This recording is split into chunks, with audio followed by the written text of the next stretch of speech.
तनाव ये क्या चीज़ और ये किसने तैयार की? तनाव का मतलब ऐसी चीज़ जो आपको आपके धीरज को, आपकी क्षमताओं को, आपकी सोच को तनाती है, उसको स्ट्रेच करती है। हमारे शरीर की एक क्षमता है, हमारे मन की भी कुछ क्षमता है, उससे ज़्यादा अगर उसके अंदर स्ट्रेस पैदा हो गया तो वह टूटने लगता है। फिर तनाव आता कहाँ से?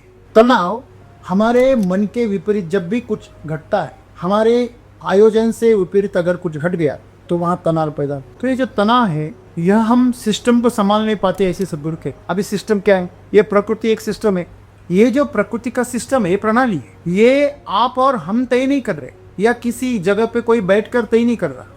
ये प्रकृति है, ये चल रही है। मौज लेना, उस सिस्टम के साथ एक रूप हो जाना, ये तनाव से मुक्त होने का एक आसान सा तरीका है। तनाव का कारण है कि मेरी मर्जी, अहंकार आपको तनाव में लाती।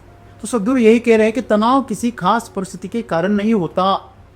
आपके ऊपर कुछ नसीब से या अपघात से या कोई जानबूझ के आपके लिए तनाव पैदा नहीं करता है, तो यह आपके द्वारा सिस्टम को न संभालने का नतीजा है। तनाव हम खुद पैदा कर, तनाव कभी भी परिस्थिति के कारण नहीं आता।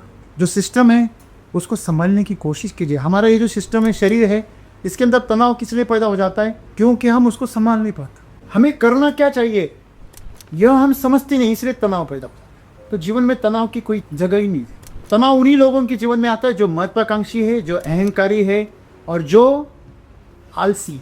कि आप आज जीवन में अगर तनाव से भरे हैं तो यह तनाव आपको किसी ने दिया नहीं है, किसी परिस्थिति ने की वजह से नहीं है। यह परिस्थिति आपने पैदा की। जीवन को जीना सीखो खुशी से।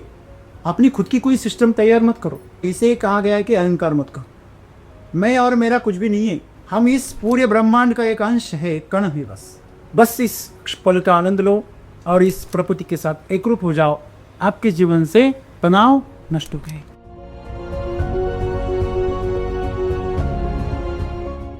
तनाव अगर किसी खास परिस्थिति के बारे में नहीं होता, क्योंकि परिस्थिति ऐसी आती है उसमें हमें डिसीजन लेना पड़ता है। उस डिसीजन को हम कैसे संभालें?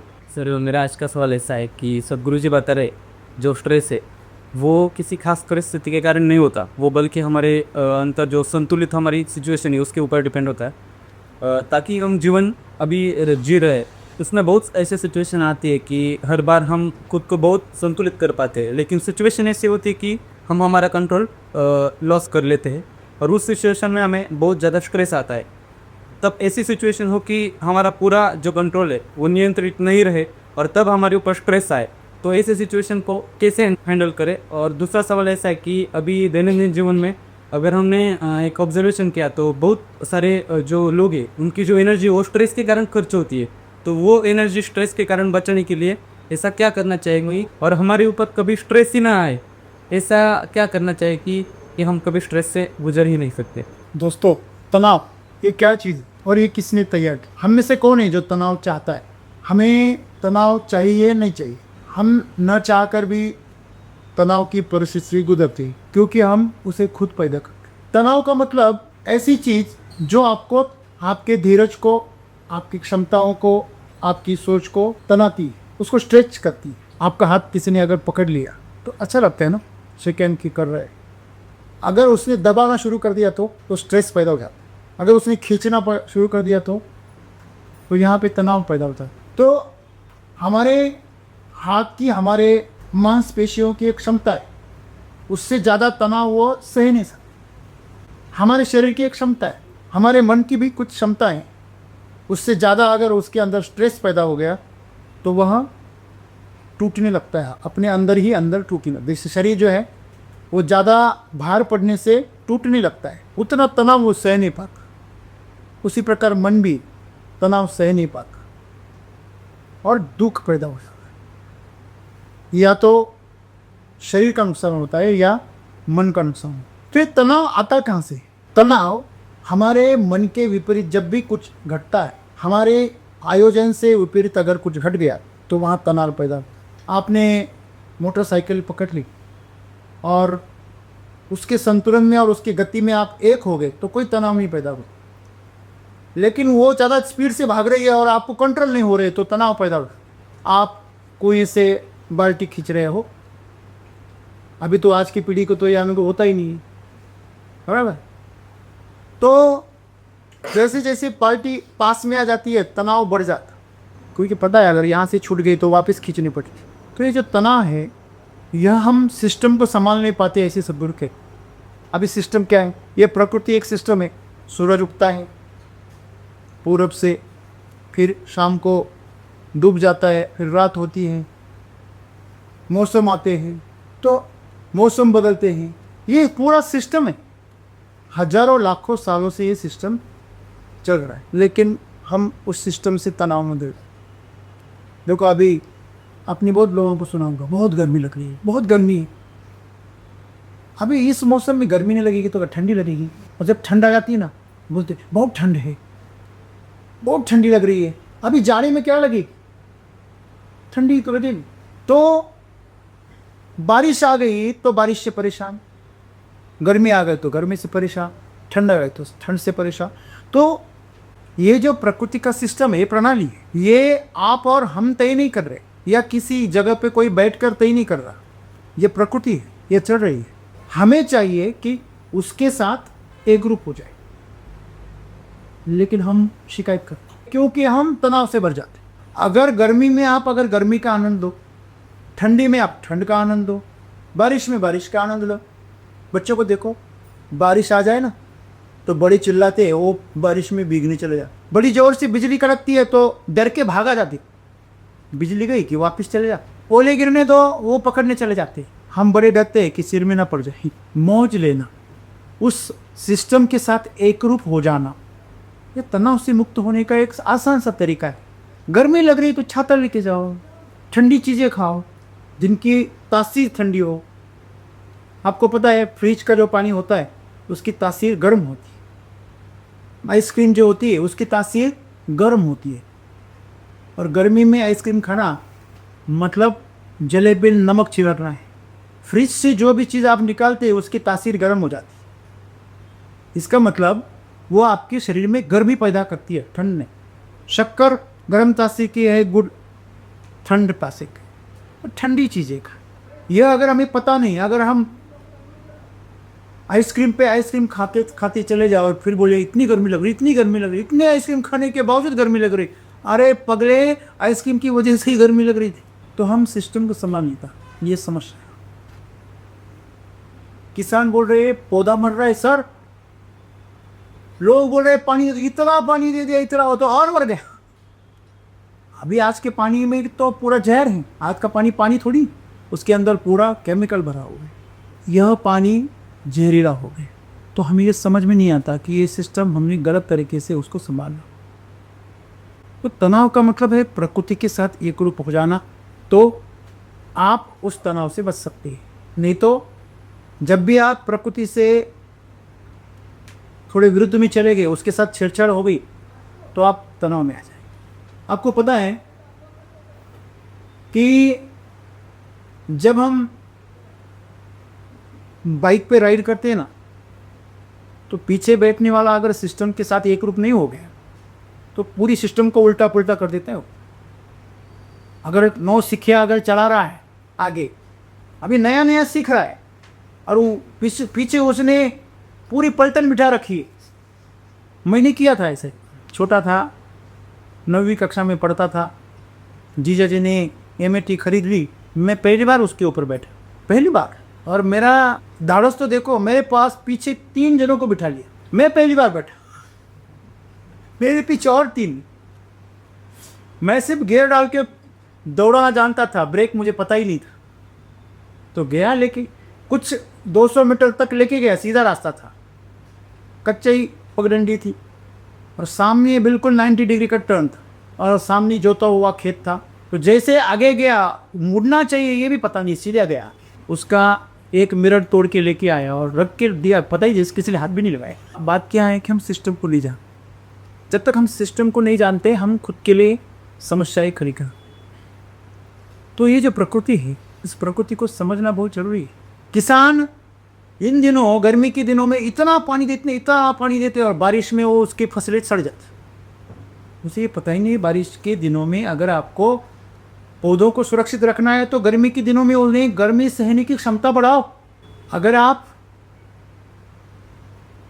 खुद को स्वस्थ बनाना चाहते हैं तो खुद के साथ आपको अनुशासित रहना पड़ेगा। आपका डाइट, आपका एक्सरसाइज, आपकी दिनचर्या, इसके साथ अगर आप संतुलित रहे तो आपका स्वास्थ्य अच्छा रहेगा, नहीं तो आपका स्वास्थ्य बिगड़ जाता है। इस शरीर के साथ में आप संतुलित रहे। हम खड़े भी रहते तो यहाँ टिक जाते, नहीं तो ऐसे खड़े रहते, नहीं तो ऐसे खड़े रहते। इस तरह रहने से शरीर का बैलेंस बिगड़ जाता है, तो जल्दी आप थक जाते, खड़े खड़े थक जाते। आप अगर खड़े खड़े थक जाते हैं तो आप खुद अपने लिए तनाव पैदा कर रहे। कैसे? आपको पता है, आप कभी भी अगर जीरो ग्रेविटी, ये सब चीज़ें जो है, ये इमारतें हैं, कोई चीज़ आपने खड़ी करके रखी है तो सीधी खड़ी कब रहती हो? जब वो जीरो ग्रेविटी पे आ जाती है। हेलो, बगैर शक्ति के कोई भी चीज़ खड़ी कैसे रहती है? आप देखो, किसी भी चीज़ को आप खड़ा रख सकते, बशर्ते आप उसे जीरो ग्रेविटी में रखें, मतलब बिल्कुल सीधी। अगर दीवार को जीरो ग्रेविटी में रखें तो उसके ऊपर ग्रेविटी का कोई असर नहीं होता, क्योंकि भूकंप के दौरान ग्रेविटी का सेंटर क्या हो जाता है, सेंटर ऑफ मास क्या हो जाता है, हिल जाता है, इसलिए वो इमारतें हिलती है। ये साइंस सिस्टम है ये पूरा। आप अगर इस सिस्टम को समझते हैं तो आप उससे आपको कोई नुकसान नहीं होगा। अब जापान और जर्मनी में उन्होंने ऐसी बिल्डिंगें बनाई कि उसके अंदर उन्होंने पेंडुलम लगाए बड़े बड़े। अगर भूकंप आ जाता है तो उसके पेंडुलम घूमते बड़े बड़े, तो भूकंप का जो आघात है वो पेंडुलम से जाता। जैसे आप ABS सुना होगा आपने, anti brake locking system, ABS होता है। एंटी ब्रेक लॉकिंग सिस्टम में जिस गाड़ी में ABS है, आप जब ब्रेक लगाते तो जरक नहीं लगता, स्मूथ ब्रेक लगता है, जैसे कि मारो आप स्कीट करके आए, मक्खन के ऊपर से आए, ऐसे लगता है। और जिस गाड़ी में ABS नहीं है, वो से झटका लगता है, धड़ धड़ धड़ धड़। अरे ओके, ऐसा क्यों होता है? क्योंकि ABS में कुछ चीज़ें ऐसी होती है कि जब आप ब्रेक लगाते हैं तो उस गति को सहने वाले कुछ सिस्टम उसके अंदर बिठाए, उस गति को वो पी जाते। कुछ बड़ी सी वजनदार चीज पीछे से आगे आ जाती, तो फिर गाड़ी के ऊपर उस गति के रुकने का कोई असर नहीं। तो हमारे जीवन में जो हमारी सोच है, हमारा जो रहन सहन है, हमारी दिनचर्या है, या हमारा जो रहना है, उसके अंदर यह लवचिकता लानी बहुत ज़रूरी है। अगर कोई चीज़ आपके मन के विरुद्ध हो गई तो आप उसी प्रकार उसे स्वीकार करो जैसे आपके अपेक्षा अनुसार चीज़ें हो। मैं आपको बताऊं, अगर मैं ड्राइविंग करता हूं तो हमेशा मैं दिमाग में रखता हूं, क्या मैं छोड़कर पूरी दुनिया नशे में, वो कभी भी कुछ भी गलती कर सकती, कोई भी बीच में आ सकता है, कोई भी रॉन्ग साइड जा सकता है, कोई भी अचानक से ब्रेक मार सकता है, कुछ भी कर सकता है। ये मैंने मेरे दिमाग को कुछ सालों के लिए ऐसा सिखाया। तो जब मैं ड्राइविंग करता हूँ तो इतनी आराम से करता हूँ, मैं कभी टेंशन में नहीं आता। अगर कोई बीच में आ गया, मैं टेंशन में नहीं आता, मेरा शरीर कोई टेंशन में नहीं आता, तनाव में नहीं आता। क्यों? पता है पहले से ये गलती करने वाले। समस्या यहाँ पैदा होती है कि किसी ने गलती नहीं करनी थी। मैं गलती नहीं कर रहा हूँ तो आपने भी नहीं करनी चाहिए। हाँ, आप खुद के बारे में कुछ कर सकते, दूसरों के बारे में कुछ नहीं कर सकते। तो तनाव जीवन में पैदा क्यों होता है? क्योंकि हमने पहले से ही कुछ तय कर चुके, पहले से ही कुछ तय कर दिया। अरे ऐसे नहीं होता है तो तनाव पैदा हो जाता है। सही है गलत है? आपके शरीर को कुछ खाना है, आपने बता दिया उसको तुझे ये मिलेगा, अगर वो नहीं मिला कुछ शरीर तनाव में। गुजराती को मराठी खाना दे दो, महाराष्ट्रियन वाले को गुजराती खाना दे दो, पंजाबी वाले को गुजराती दे दो, तो बोलता नहीं अभी खाना बदल गया अंदर इसलिए पेट खराब। क्योंकि पेट में तनाव क्यों पैदा हो गया? क्योंकि वो एडजस्ट नहीं कर पा रहे। अपने शरीर को, अपने मन को हमेशा के लिए कैसे रखो? फ्लेक्सिबल, तो तनाव पैदा ही नहीं होगा।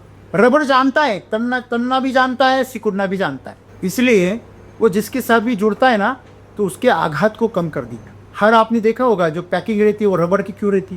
क्योंकि वो तलना भी जानता है, वो सिकुड़ना भी जानता है। कि आपको ये दोनों क्रिया आनी चाहिए। कोई लोग कुछ ऐसे होते हैं ना कि वो बहुत ही फ्लेक्सिबल रहते हैं, तो वो लोग कहाँ भी फिट हो जाते हैं।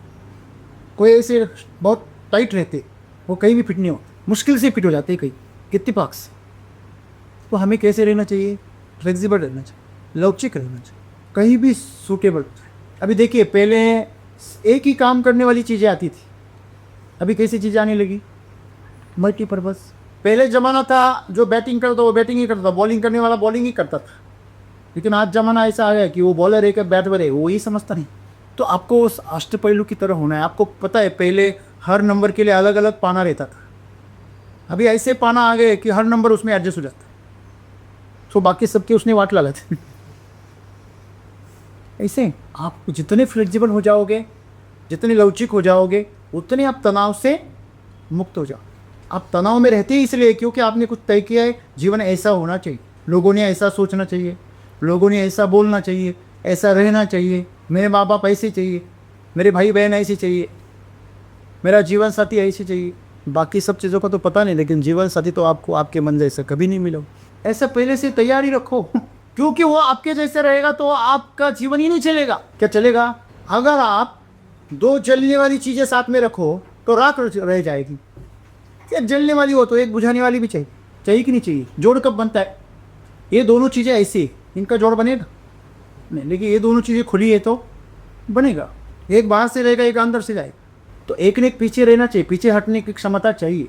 तो जीवन यही है, तनाव का कारण ही है मेरी मर्जी, मैं चाहे जो करूँ, मैं चाहे ये करूँ, मैं चाहे वो करूँ, मेरी मर्जी। और मेरी मर्जी की वजह से हर घर एक ही है, लोग तीन हैं, और तीन घरों में तीन टीवी अलग अलग, तीन रूम में तीन अलग अलग फ्रिज है, तीनों की तीन कार अलग कार है, और एक ही ऑफिस में जा रहे हैं, ऑफिस में एक ही जा रहे हैं और कार अलग है। मेरी मर्जी। तो तनाव का कारण यही है, तनाव का कारण है कि मेरी मर्जी, अहंकार आपको तनाव में लाती।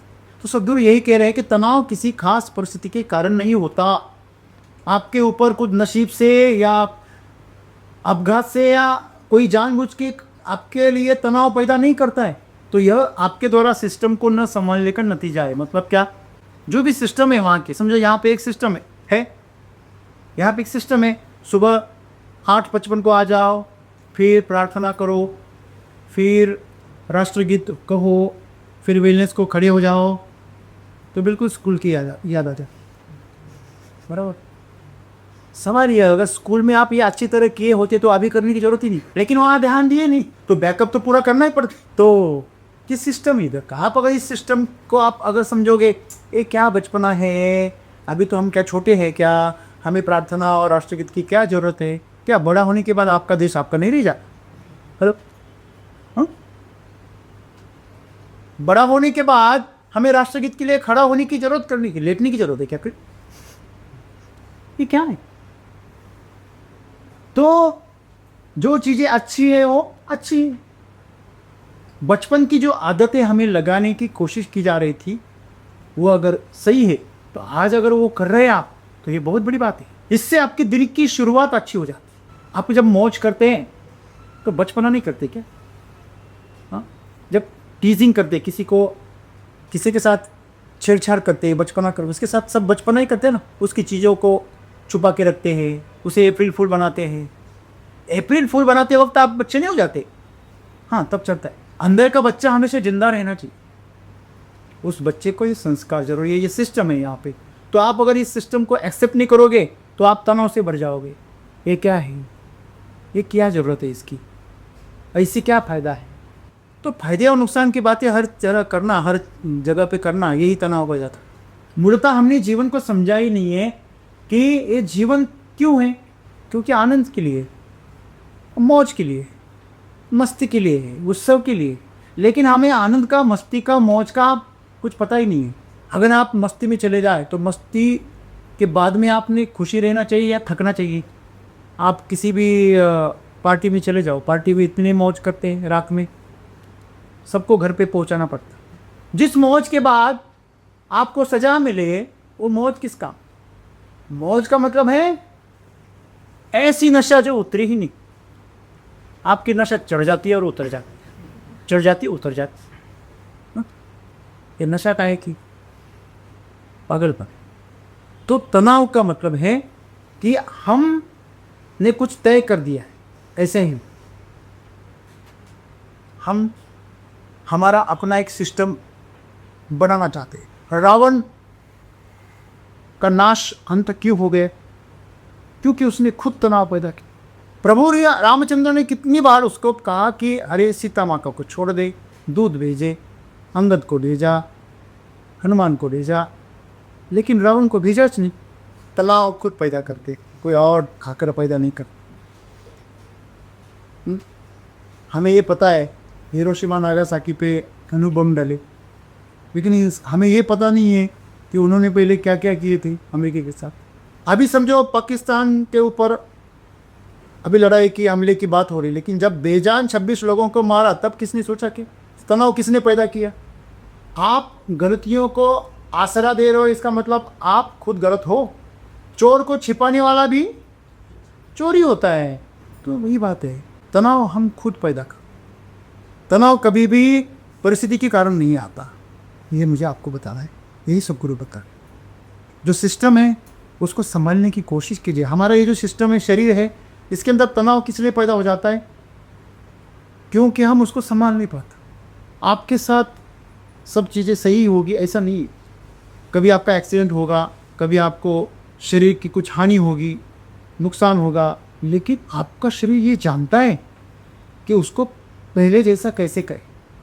सवाल हम हैं कि हम उसके अंदर तीसरे एजम को लेके आते। पिछले 3-4 सालों में 5 बार मेजर एक्सीडेंट हुए मेरे साथ, खेलते खेलते। मेजर का मतलब मेजर, मतलब एक्सीडेंट के बाद आप 6 महीने नहीं उठ सकते, कितने मरे। लेकिन मैंने ये भी अनुभव किया कि आपके शरीर को आपने अगर उसकी सिस्टम के साथ जोड़ दिया, प्रकृति के साथ जोड़ दिया, तो यह खुद अपने आप को कुछ ही दिनों में पहले जैसा कर देता है। तो मुझे अभी ये जो आघात है, ये जो एक्सीडेंट है, ये ऐसे खेल जैसे लगने लगे। मैं सोचता हूँ जब छत्रपति शिवाजी महाराज के ज़माने में जब लड़ाइयाँ होती थी, पहले ज़माने में, मतलब 100 साल 200 400 साल पहले, उनके लिए लड़ाइयाँ कटना काटना ये खेल था। जैसे हमें यहाँ पे अगर खरोच लग जाए तो हम ज़्यादा उसके बारे में सोचते नहीं, वैसे उनके लिए कट जाना, घाव हो जाना, उनके लिए क्या थी? खरोच थी।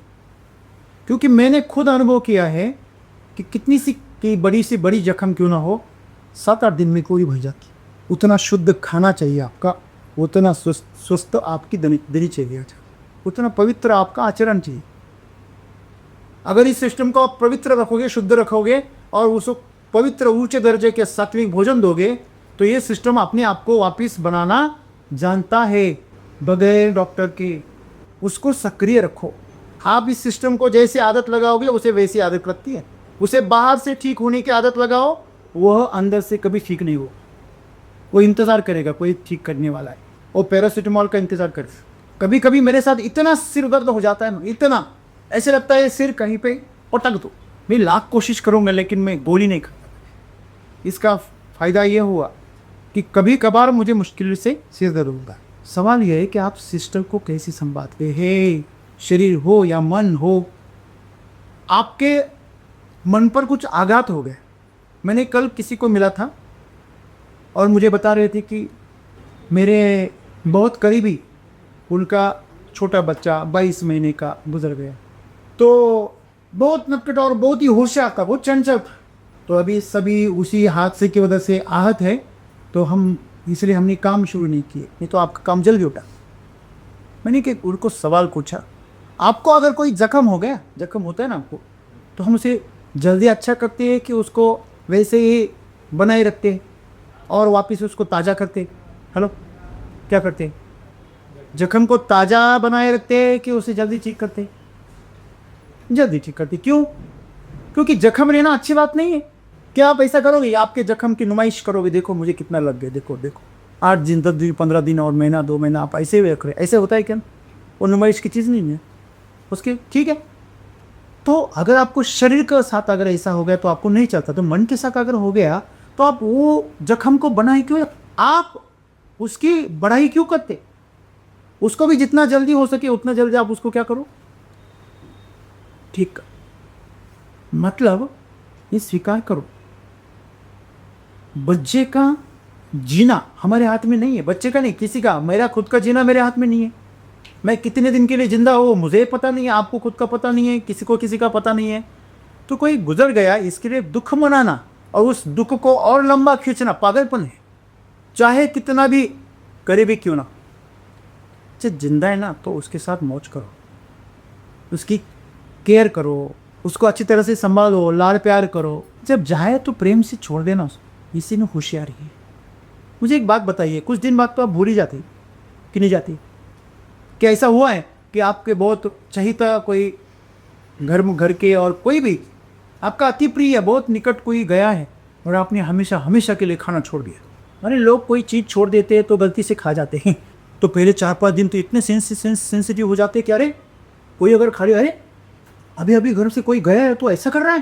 ये दुख की नुमाइश हम क्यों करते? क्योंकि हमें सिस्टम को संभालना नहीं आता।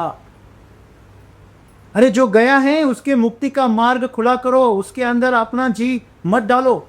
उसके अंदर जी डालोगे तो उसका रास्ता भटक जाएगा। वो जितना जल्दी मरे हुए इंसान हो, छोटा बच्चा हो, कोई भी हो, उसके अंदर अपना जी नहीं लगाना। अगर आपके प्राण अटक गए ना उसमें, उसका रास्ता मुश्किल हो जाता है। तो छोटी सी बात है, छोटे बच्चे को हम क्यों नहीं उसका विधि वगैरह कुछ नहीं क्यों नहीं करते?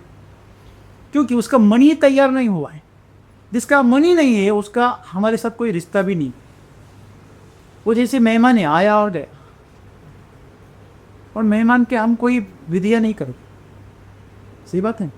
तो सिस्टम को समझो, हमारे जीवन को समझो। हमारे जीवन में जो भी घटनाएं घट रही हैं, जो भी परिस्थितियां आ रही हैं, जो भी लोग मिल रहे हैं, जो भी आपके साथ हो रहा है, वो आपके अंदर तनाव नहीं पैदा करता, आप तनाव पैदा करते, क्योंकि आप उस परिस्थिति को संभाल नहीं पाते। एक्सीडेंट किसका होता है? सब गाड़ियाँ चला रही। एक्सीडेंट होता किसका है? जो उस परिस्थिति को आगे वाले ने ब्रेक लगा दिया इसलिए मैंने उसको पीछे से ठोक दिया। तेरे पास भी ब्रेक है ना, वो लगा। एक बार ऐसा हुआ कि एक ड्राइवर था, उसको सवाल पूछा गया, अभी आपकी शादी होने वाली हो, आपके सामने एक बार एक साइड में ससुर खड़ी और एक रास्ते में, और एक साइड में बीवी खड़ी और उसके साइड में साली खड़ी। तो आप जोर से जा रहे कार लेके और ब्रेक फेल हो गए, तो आप क्या करो? ठीक है, बहुत मुश्किल सवाल है, अभी थोड़ा आसान करते। आपके पास में अच्छी सी गाड़ी है बराबर, आप उसको लेके जा रहे, अब तीनों में से किसको मारोगे? ब्रेक को मारेंगे। सही सही जवाब है ना। आपके पास अगर ब्रेक है तो आपको उन तीनों को मारने की क्या जरूरत है? तीनों का सवाल तभी आएगा जब आपके पास ब्रेक नहीं रहे। अगर आपकी कार ब्रेक फेल है तो आप किसी न किसी को उड़ाओगे, तो आप तय कर सकते हैं। सही जवाब है ब्रेक मारो, मतलब आप उस परिस्थिति को अच्छी तरह से संभालना सीखो। हम वही नहीं कर, हमें करना क्या चाहिए यह हम समझते नहीं, इसलिए तनाव पैदा होता है। तो जीवन में तनाव की कोई जगह ही नहीं है। तनाव उन्हीं लोगों के जीवन में आता है जो महत्वाकांक्षी है, जो अहंकारी है और जो आलसी। आप आलसी हैं, तनाव पैदा करोगे। आप अहंकारी है, तनाव पैदा करोगे। आप अज्ञानी है, तनाव पैदा करोगे। जो ज्ञानी है ना वो कम तनाव पैदा कर, जो अज्ञानी है वो बहुत तनाव पैदा। उसे आप बोलना चलो बाएं मुड़ जा, वो दाएं मुड़ जा। आपने स्कूल के पीटी भी देखा होगा ना, टीचर बोलते थे एक साथ बाएं मुड़ेंगे, बाएं मुड़, 2-4 इधर घूम जा। फिर टीचर आते हैं बड़ी डंडी लेकर और पीठ को लाल कर देते। अभी उनको ही पता ही नहीं है इधर घूमना है कि उधर, और बाएं दाएं में घूम जाते। बाएं मतलब किधर? तो ये समझदारी वाली बात है। ज्ञान में बोला ना आपको, ज्ञान आपको तनाव से कम रखता है। इसलिए आप अज्ञान है, अहंकार है, आपका आलस्य है, वह आपको तनाव मिला। तो आप थोड़ा सक्रिय हो जाओ। आप जो सिस्टम है उस सिस्टम में खुद को डाल दो। जो लोग भूतकाल में हमेशा खोए खोए रहते हैं, जब भविष्य काल की चिंता करते रहते, वो लोग जल्दी गलतियां करते हैं, वही तनाव में आकर सिस्टम से बाहर जाते। पता है वो भगवान श्री कृष्ण की बचपन की जो लीला है वो बहुत सुंदर है। एक बार सब मिलकर मक्खन और दही चुराने के लिए गौरंग के घर में गए। अभी अंदर जाने के लिए रास्ता कैसे है? तो वो लॉक लगा हुआ है। तो ये माया आपकी शक्ति इस्तेमाल की भगवान श्री कृष्ण ने, उन्हें बोला चलो सब आँख बंद करो, तो सबने आँख बंद कर दी। चलो आँख खोलो, सब अंदर। अभी एक खाना पीना सब कुछ हो गया और बाहर से दरवाज़ा किसने खटखटाया, उनको पता चला ये मालिक आ गया। तो अभी बाहर जाना है ना, तो भगवान श्री कृष्ण ने बोला सबको चलो आँख बंद करो। तो वाकड़ा था ना, वो बड़ा हो जो वाकड़ा होता है वो वाकड़ा होता है उसका दिमाग में टेढ़ा ही होता है। उसने सोचा ये भगवान कृष्ण करता क्या है, हाँ। तो उसने ऐसे आँख खोली, आधी खुली आधी बंद, बाकी सब चले गए, ये अंदर ही रह गया। आगे क्या हुआ होगा वो मुझे आपको बताने की जरूरत नहीं। ऐसी मार खाई, ऐसी मार खाई। भगवान कृष्ण के पास पहले से ही टेढ़ा था और टेढ़ा होके आया। बोला मेरे साथ तूने अच्छा नहीं किया। वो बोला तूने मेरे पर भरोसा नहीं किया। सही बात है ना? तो ये सिस्टम के साथ चलो, सवाल नहीं। भरोसा कर दिया तो कौन, आधा भरोसा आधा शक, ऐसा करना ठीक नहीं। या तो पूरा शक करो या तो पूरा भरोसा करो, या तो पूरी तरह डूब जाओ या तो बाहर ही खड़े रहो। एक पैर अंदर एक पैर बाहर, ये जिंदगी का सही तरीका नहीं है। बीच में से फट जाओगे और ये बहुत ही गलत तरीके से आपके साथ ये प्रकृति बर्ताव करे।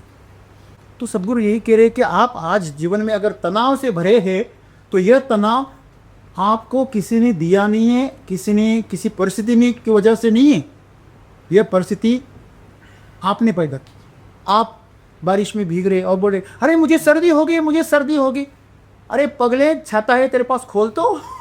वो बंद खड़ा छाता, मेरे पास छाता है तो मैं नहीं भीगूंगा, ऐसे थोड़ी, उसको खोलना पड़ेगा। हेलो, खोलना पड़ेगा, जो कि छाता हमेशा कैसे काम करता है। छाता और मन कब काम करता है, जब वो खुला रहता है। आपका मन बंद है तो वो काम नहीं करेगा, वैसे छाता ही है। तो परिस्थितियाँ बदलेंगी और बदलती हुई परिस्थिति के साथ कैसे रहना, इसी को कैसे भी जियो, लेकिन मस्ती से और आनंद से जियो। किसी को दुख मत दो, खुद को भी दुख मत। दूसरों को दुख देना बहुत बड़ी बात है और खुद को दुख देना तो महापाप। कोई लोग बोलते नहीं मैं दुखी हो गया तो चलेगा, दूसरों को दुखी नहीं करोगे तो महापापी है रे। अपनी आत्मा को जो दुख देता है वो दूसरों को कैसे खुश रख सकता, कभी नहीं दे सकता। तो बड़े महान बनने चला, सिस्टम के साथ एक रूप हो जाओ। जहाँ भी जो सिस्टम है ना उस तरह जियो तो कभी तनाव पैदा ही। आपको पता है जहाज में गए ना, जहाज कैसा होता है, ऐसे होता है। अगर जहाज के साथ आप डांस नहीं करोगे तो जहाज आपको नीचे फेंक देगा। सही है गलत है? हाँ? वो जैसे डांस करेगा आप भी वैसे करो। जीवन को जीना सीखो खुशी से। अपनी खुद की कोई सिस्टम तैयार मत करो, क्योंकि हम इस बड़े जहाज में, ये धरती गोल गोल है और इसी जहाज पे हम जी रहे हैं। तो ये धरती जैसी घूमेगी वैसे हमें घूमना पड़ेगा। नहीं तो अगर हम धरती से अगर थोड़े से खफा हो गए तो जीवन से खफा होना पड़ेगा। तो अपनी खुद की कोई सिस्टम तैयार मत करो। इसे कहा गया है कि अहंकार मत करो। मैं और मेरा कुछ भी नहीं है। हम इस पूरे ब्रह्मांड का एक अंश है, कण है बस। ब्रह्मांड जो चाहता है वही हम करेंगे, वो जीवन का आनंद लेंगे। अगर आप अलग कुछ ब्रह्मांड तैयार करने की कोशिश करेंगे तो रावण जैसा आपका अंत हो जाएगा। तो आइए अपने जीवन को तनाव से मुक्त कीजिए। तनाव से मुक्त करेंगे तो आप उस सिस्टम में एकरूप हो जाएंगे। तो उसको जीना सीखो सही तरीके से। मैं हमेशा एक बात आपको बताता हूँ, जब खाने पे बैठ गया समझो, और हज़ारों बार बताकर भी आपको एक चीज़ नमकीन हो जाएगी, एक चीज़ बगैर नमक की हो जाएगी। कम नमक ज़्यादा नमक, ये तो हमेशा का झगड़ा है कि नहीं? तो मेरी एक आदत है, जिसके अंदर बहुत कम नमक है और जिसके अंदर ज़्यादा नमक है, उन दोनों चीज़ों को मैं इकट्ठा मिला देता और खा लेता। अंदर जाकर तो एक ही होने। जीवन को आसान बना, मुश्किल मत। अहंकार आपके जीवन को मुश्किल, सहज जीवन जियो, छोटे बच्चे जैसा। और काम समझदारी से करो, बड़े जैसे, बड़ा होगा काम। सही बात है। तो बस इस पल का आनंद लो और इस प्रकृति के साथ एकरूप हो जाओ। आपके जीवन से तनाव नष्ट हो गए।